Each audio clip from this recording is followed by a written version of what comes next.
Karabatic, Omeyer, N'Guessan, ils n'ont Dieu que pour ces stars du handball. Grands supporters des Bleus, les jeunes du pôle espoir ne manquent rien du quart de finale très disputé contre la Suède.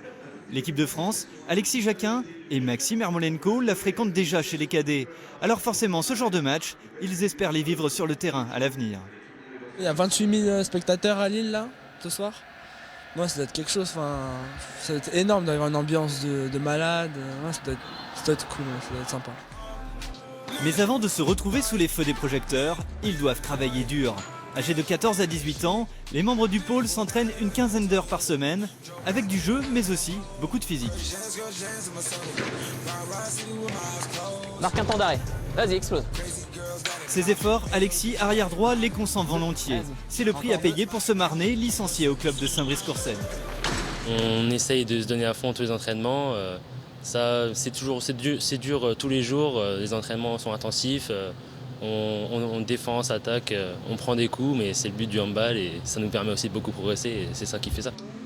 Fils de handballeur, entraîné par sa mère dès l'âge de 4 ans, Maxime, arrière-gauche, a grandi dans l'Aube. Évoluant à 3, il mise sur son passage dans cette structure pour atteindre le haut niveau.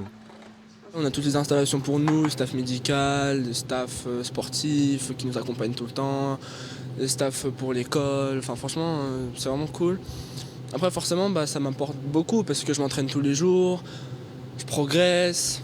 Ça demande effectivement beaucoup de ressources physiques, mais aussi beaucoup de ressources mentales. Et en cela, c'est un vrai test pour aller vers le haut niveau. Pour réussir, ces adolescents doivent s'adapter à un mode de vie particulier. Tous internes au Krebs de Reims, leurs journées en commun sont rythmées par le sport, les repas et les études. Un aspect qu'ils ne doivent pas négliger. Élève de première, Alexis révise actuellement son bac de français.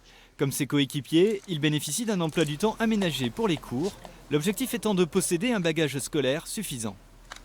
On nous le dit en notre entrée au pôle, si on ne travaille pas, ils ne nous gardent pas parce que ça peut être risqué. Si on n'a pas d'avenir professionnel plus tard, on se retrouve sans rien, sans diplôme et c'est dangereux pour l'avenir. On nous dit surtout que c'est de plus en plus dur d'aller en pro parce qu'il y a beaucoup de joueurs qui s'inscrivent. C'est un sport qui est en fort développement depuis les 20 dernières années avec la France qui a été championne du monde en 1995.